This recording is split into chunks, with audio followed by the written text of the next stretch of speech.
ለማውጣት ዝግጁ ሆናለች። እናም ባላጠፋችው ጥፋት መታሰሯ ትንሽ አስደንግጧታል። ብትፈራም ያንን ሰውዬ ይገለኛል እያለች ብትሳቀቅም ግን ደግሞ ከእውነታው መሸሽ የለብኝም ብላ አስባለች። እርግብ በአሁኑ ወይዘሮ ሜላትን ምን እያሰበች ይሆን? አባቷስ ምን አስቦ ነው አረጋግጠሽና የወይዘሮ ባዩሽን ገዳይ ንገሪኝ ያላት? እርግብ ወደ ሜሮን ቤት የመጣችበት አንዱ ምክንያት የባዩሽን ገዳይ ለመከታተል ነበር። ግን ሜሮን ጋር ያየችው ነገር ከባድ ነበር። ሜሮንም ለእርግብ እውነታውን እንድታቅ ብላ አንድ ሚስጥር ነግራታለች። በፎቶ ላይ ያነሳችውን ምስልና የወይዘሮ ባዩሽ ጠላት ወይም ደመኛ ሰውዬ እሷን ሲከታተላት የነበረው ሰውዬ እንደሆነ አይታለች። በሰዓቱ ሰውየውን ስታይ በጣም ነበር የደነገጠችው። እርግብም ይሄ ማን ነው እያለች መንቀጥቀጥ ጀመረች። ሜሮንም እያየሽው ትጠይቂኛለሽ ማን እንደሆነ አንቺ ራስሽ ታውቂው የለ እንዴ ብላት ነበር። እሷም ከዚህ በፊት እንደሚከታተላት ነግራት ነበር እና ሜሮንም ይሄ ሰውዬ እሷን ይገለኛል ብላ ስላሰበች ሚስጥሩን ጠብቃ ለማቆየት ፈልጋ ነበር። ግን ደግሞ ሚስጥሩን ጠብቃ የማትኖርበት ወቅት አጋጥሟታል። አንደኛ ልጁ ይከታተላታል፣ ሁለተኛ ፖሊሶቹ ያሳድዷታል። ማንኛውን እንደምትከተል ቢቅጣት ወይዘሮ ሜላትን ትረዳኛለች ብላ አስባ ነበር። ግን ወይዘሮ ሜላት በባዩሽ ምክንያት እንደታሰረች ስትሰማ በጣም ነበር የደነገጠችው። ከዛ ቤት ቶሎ ብላ ነበርም የወጣችው። ምናሴም በሰዓቱ ድንግርግር ወጥቶ ነበር። እች ሴትዮ ማናት? ለምን መጣች? ደሞስ ስለ ባዩሽ ስነግራት ለምንድነው የደነገጠችው ብሎ ግራ ቢጋባም ለእናቱ ሁሉንም ነገር አስረድቷታል። በሰዓቱ ወይዘሮ ሜላት አላወቀችም ነበር ማን እንደመጣችና ለምን እንደመጣች ግራ ቢገባትም ግን አስታውሰህ ንገረኝ፣ ማን ሊመጣ ይችላል? ስለ ወይዘሮ ባዩሽስ ሞት ማን እንዴት ስትል ነበር። እሷም ተጠራጥራለች። ምናልባት ስለ ባዩሽ የምታውቀው ሜሮን ትሆናለች ብላ በድንገት አስታውሳለች። እና ሜሮንም የወይዘሮ ባዩሽ አሟሟት በእሷ ምክንያት እንደታሰረች ስታውቅ መደንገጧን ስላየ ምናሴ በጣም ደንግጣለች ብሏት ስለነበረ አዎ የኔን እውነታ የምታውቀውና የባዩሽን ደመኛ የምታውቀው ሜሮን ብቻ ናት። ስለዚህ ሜሮን ከተገኘች ማለት እኔ ነፃ ወጣሁ ማለት ነው፣ ሁሉም ነገር ያበቃል ብላ ነበር። ግን ሜሮን ጋር ሄደው በተከታታይ ሲጠይቋት ሜሮን ምንም መናገር እንደማትፈልግና ሲከታተሏትም ስላየች ምናልባት ከፖሊሶች ጋር ሆነው ነው የሚከታተሉኝ ብላ ሰላምና ምናሴን ስትሸሻቸው ነበር። ታዲያ አንድ ቀን በጧት ቤቷ ሄደው ሲያንኳኩ እሷም በድንጋጤ ማን መጥቶ ይሆን? ዛሬ ልሞት ነው ዛሬ እያለች ትንቀጠቀጥ ነበር። ማን ነው ስትል እሷም ምናሴና ሰላም እንደሆኑ የወይዘሮ ሜላት ልጆች እንደሆኑ ገለጹላት። እሷም ታዲያ እኔ ጋር ምን ልትሰሩ መጣችሁ? ለምን መጣችሁ? ብላ ነበር። ፈልገንሽ ነው እናቴ እንድናግርሽ ልካን ነው ብለዋት ነበር። ሜሮንም አይ በፍጹም እኔ ምንም ላናግራችሁ ፈቃደኛ አይደለሁም፣ ዞር በሉ ከብሬ ላይ ብላ ነበረ። ምላሴም አይ እባክሽን እማዬ የሆነ ነገር ጠይቋት ብላ ልካን ነው፣ እባክሽን ክፈችና እንነጋገር ነበር ያለች። እሷም በጣም ፈርታ ስለነበረ ከፖሊሶቹ ጋር እየመሰላት፣ ፖሊሶቹም በእርግጥ በሌላ በኩል ይፈልጓታል። ሰላምና ምናሴ ግን እሷን እየፈለጓት ሳይሆን የእናታቸውን እውነታ ለማውጣት እየታገሉ ነበር። እናም በሰዓቱ እርግብንም አግኝታት ስለነበረ ምንድን ነው የሚሻለኝ? በሌላ በኩል ፖሊስ፣ በሌላ በኩል ሜላት፣ በሌላ በኩል ደግሞ ያ የሰማይ ስባሪ የሚያክል ሰውዬ። እኔስ አሁን እንደ ባዩሽ ድፍት ብዬ ልቀር ነው በቃ። አይ ባዩሽ ስንቱን ነገር አነካክተሽውና ስንቱን ነገር አያይዘሽው ሄድሽ። የአንቺስ እንደው ሞተሽም ጦስሽ አይለቀኝም እያለች ባዩሽን መውቀስ ጀምራለች። በስተመጨረሻም ሰላም እባክሽን ክፈችና እናውራ ብላ በሩን እንድትከፍት አስገድዳታለች። በሩን ከከፈተች በኋላ ሜላትን እንደላኳትና ስለ ባዩሽ አሟሟትም ሆነ ስለ ባዩሽ አንዳንድ የምታውቂውን ነገር ንገሪኝ ብለው ጠየቋት። ሜሮንም ምንም ማውቀው ታሪክ የለም፣ ለምን እኔን ትጠይቁኛላችሁ? እኔ ስለ ባዩሽ ማውቀው ታሪክ የለም፣ እባካችሁን ከቤት ይወጡልኝ ብላ ነበረ። ሰላምም በደንብ ታውቂያለሽ፣ ሜላት እስር ቤት እንደገባችና ባዩሽን ገላ ነው ስትባይ በጣም ደንገሻሻ በሰዓቱ። ስለዚህ የምታውቂው ነገር እንዳለ ግልጽ ነው አላት። ምናሴም ይሄን ባላት ጊዜ አንተ ሞቴን ትሞትልኛለህ እንዴ? ለምንድን ነው የምትጠይቀኝ? ምንም ነገር ልነግራችሁ አልችልም። ስለዚህ እባካችሁን ከቤት ይወጡልኝ እያለች ነበረ። እነሱም ነገረ ሁኔታዋ በጣም ስላገረሟቸው በጣም ስለ ግራ ስለተጋባች ከቤቷ ለቀው ወጥተዋል። ታዲያ ለወይዘሮ ሜላት ሁሉንም ነገር ሲያስረዷት፣ አዎ ወይዘሮ ባዩሽ አሟሟት ሜሮን በደንብ ታውቃለች። እናም ምናልባት እየተከታተላት እና እያስፈራራላት ያለ ሰው ሊኖር ይችላል። ለዛ ነው መናገር ያልፈለገችው። ግን ደግሞ ተስፋ መቁረጥ የለብንም። የባዩሽ እውነታ እንዲወጣ ሜሮን ታስፈልገናለች።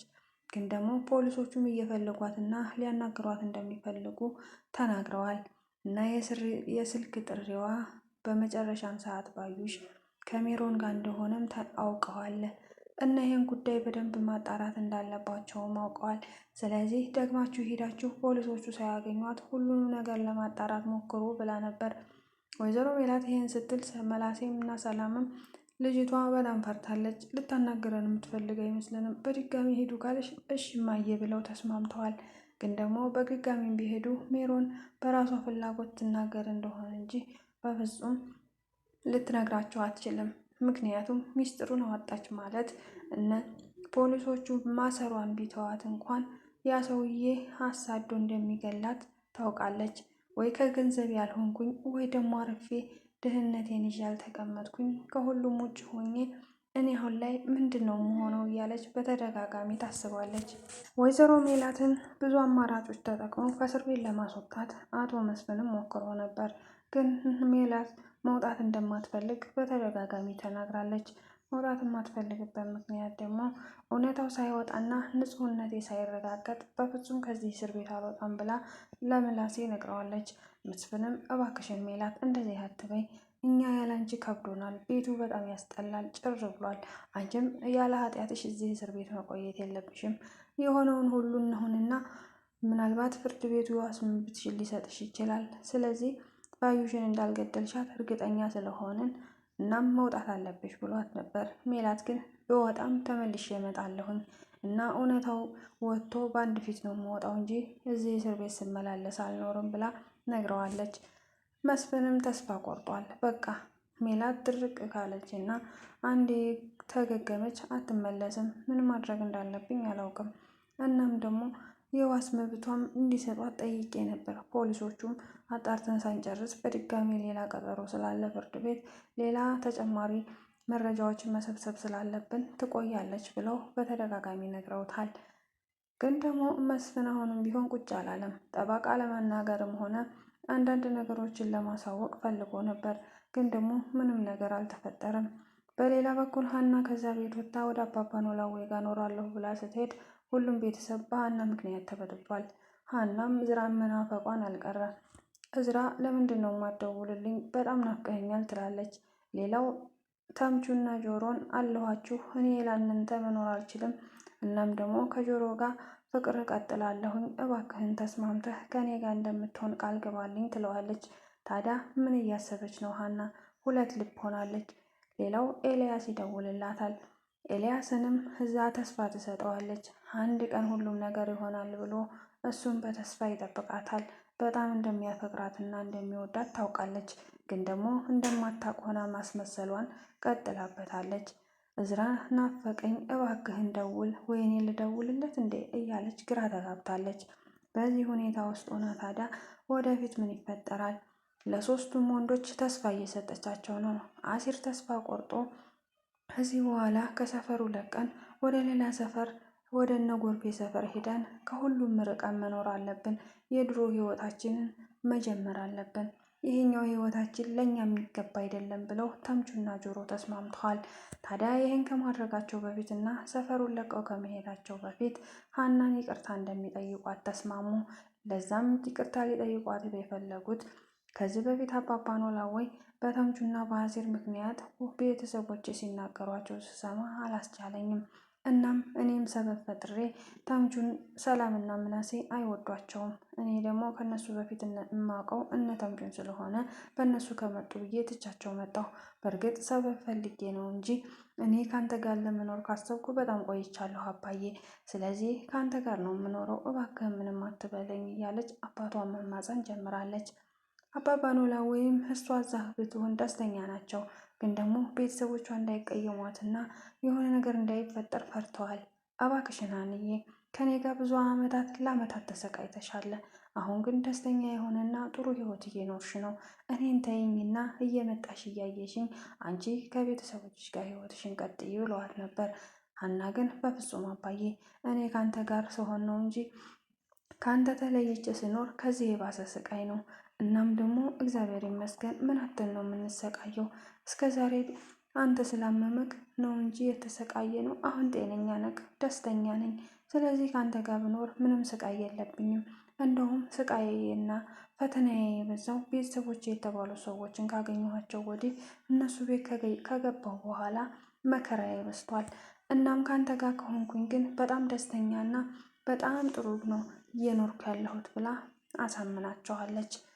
በሰዓቱ አባባ ኖላዊ ወይም ልጅቷን መገፋፋትና እንድትሄድ ማድረግ አልቻሉም።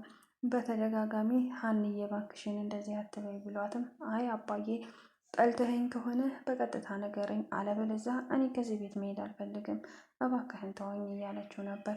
አባባ ኖላዊም ታዲያ ምንም ማለት አልቻሉም። ምክንያቱም እሷ እንድትቀየማቸው አይፈልጉም። እሷ የተደላደለ ኑሮ ለእሷ ደስታና ለእሷ ብለው እንጂ እሳቸው ከእሷ ጋር መኖሩን ጠልተውት አይደለም። አሴርም ታዲያ በስተመጨረሻ ሀናን በጣም ይቅርታ ለእኛ የምታስቢልንና እንዲሁም ደግሞ ለእኛ እንደዚህ የምትሆኝ አልመሰለንም። ቤተሰቦችሽ ድሃ አይወዱም አውቃለሁም፣ ግን አንቺ በጣም ጥሩ ሰው ነሽ። እኔ ባለማወቅ ብዙ ጊዜ አስቀይሜሻለሁ።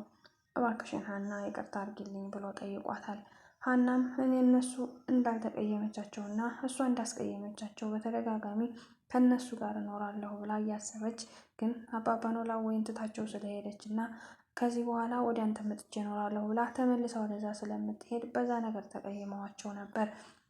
ሀናም በተደጋጋሚ ዋሽቻችኋለሁ፣ አባዬንም በተደጋጋሚ ተስፋ እየሰጠሁት ተመልሼ ወደዛ ቤት እገባለሁ።